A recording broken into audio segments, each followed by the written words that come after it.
Ray Parks ipinakita kung gaano ka-close ang pamilya niya sa pamilya ni Zainab Harake. Ibinahagi ni Ray Parks sa kanyang Instagram ang mga larawan at maiikling video mula sa after party ng kanyang proposal kay Zainab Harake. Sa mga kuha, makikita ang ilang adorable na larawan ng kanilang mga anak, sina Bia at Lucas. May mga video din na nagpakita kung gaano sila kasaya sa kanilang pagbisita sa J Castle sa Batangas. Kasama ni Ray ang kanyang ina at kapatid na babae, at kitang-kita ang malapit na relasyon ng kanyang kapatid at ina sa pamilya ni Zainab.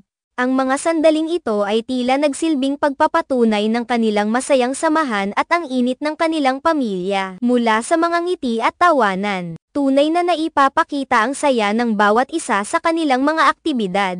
Bilang isang bagong pamilya, mahalaga ang mga ganitong okasyon upang lalo pang pagtibayin ang kanilang ugnayan. Sa bawat ngiti ng mga bata, nagiging simbolo ito ng pag-asa at pagmamahalan na nagsisilbing pundasyon ng kanilang buhay. Sa kanilang pagbisita sa Batangas, naging bahagi ng kanilang alaala ang mga simpleng galit at pagtawa. Ang mga natural na reaksyon at interaksyon ng bawat isa ay nagpatunay na sa kabila ng mga hamon, palaging may dahilan upang magsaya. Ang mga ganitong okasyon ay hindi lamang tungkol sa pagdiriwang kundi pati na rin sa paglikha ng mga alaala na tatagal habang buhay. Bukod sa kasiyahan, ang pagkakaroon ng pamilya sa tabi ni Ray ay nagbigay ng karagdagang suporta at pagmamahal sa mga bagong hakbang na kanilang tinatahak. Sa bawat video at larawan, tila na ipapahayag ang kanilang mga damdamin sa isa't isa, na nagbibigay ng inspirasyon sa mga tagapanood. Ang mga simpleng sandaling ito ay nagiging mahalaga dahil nagbibigay sila ng lakas at inspirasyon sa mga susunod na hakbang. Ang bonding ng pamilya ay isang bagay na hindi matutumbasan ng anumang material na bagay. Sa bawat pot gathering, nagiging mas matibay ang kanilang samahan. Dahil dito, ang mga ganitong pangyayari ay nagpapakita na ang tunay na halaga ng pamilya ay nasa mga simpleng alaala at ang sama-samang pagdiriwang ng buhay.